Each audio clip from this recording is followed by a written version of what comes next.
तर सॉन्गसोबत वाईब करता करता हा स्टंट कसं केला मला समजलं नाही. आणि इकडे नगरचा हा जो अन्नावाला होता ना, याच्याकडे एवढी गर्दी होती ना, मी याच्याचकडे खायला आलो. महाप्रसाद एवढी गर्दी होती. शेवटी आम्ही स्किप केला आणि दुसरीकडे गेलो. तिथे मस्त 30 इडली आणि बेने डोसा खाल्ला.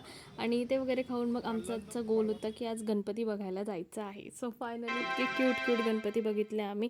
आणि इकडनं ह्या लोकेशनवरनं आम्ही गेलो दुसऱ्या लोकेशनवर पोहोचलो आणि तिकडे पण बरेच गणपती बघितले. आणि फायनली एक आम्ही डिसाईड केला आहे. लोकसुद्धा कमेंटमध्ये मला सांगू शकता की कुठल्या गणपती आम्ही सिलेक्ट केला असणार. आणि घरी आल्यावर ना माझ्या भावाला शॉपमध्ये जायचं होतं, त्यामुळे माझी ना एकदम घाई चालू होती आणि मला बनवायचं होतं 1 तासाच्या आतमध्ये अंडी आणि चपाती. असो, मला तर भाजी बनवता येते आणि अंड्यामध्ये आज मी थोडासा चेंज केला होता. थोडं टोमॅटो टाकून ते काहीतरी ढाबा स्टाईलवाली अंड्याची अंडा करी बनवली होती.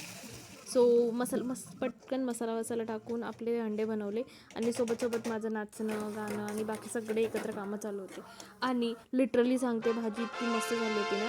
आणि मी केलं होता असं गुड न्यूज आहे की मी जेव्हापासून ॲक्सिडेंट झाला आहे ना, त्याच्यानंतर मी आज 5 महिन्यानंतर पहिल्यांदा पोळ्या बनवल्या. आणि त्याच्यामध्ये 3-4 आठवड्यानंतर 4थ्या 5वी पोळी माझी प्रॉपर फुलली. आणि इथे बाकी माझी फ्रेश वगैरे झाली, स्किन केअर करत होती. आणि स्किन केअर वगैरे होऊन आज मी माझ्या चेहऱ्याला पण आज दुखापत केली, म्हणजे मारलेलं आहे स्वतःला. आणि इथे मी झाडांना पाणी दिल्यानंतर कॉफी बनवली. कॉफी वगैरे घेतल्याने नंतर आमचं जस्ट डिस्कशन चालू होतं. जे काही गणपती बघितले होते सगळ्यांचं काय म्हणतात त्याला ओपिनियन घेऊन एक गणपती सिलेक्ट झाला आहे. आणि तुमचा पण घरचा गणपती तुम्ही सिलेक्ट केला आहे का मला नक्की कमेंटमध्ये सांगा. आणि इकडे चालू होतं आमचं धुरंधर द रिवेंज. दिवस संपला.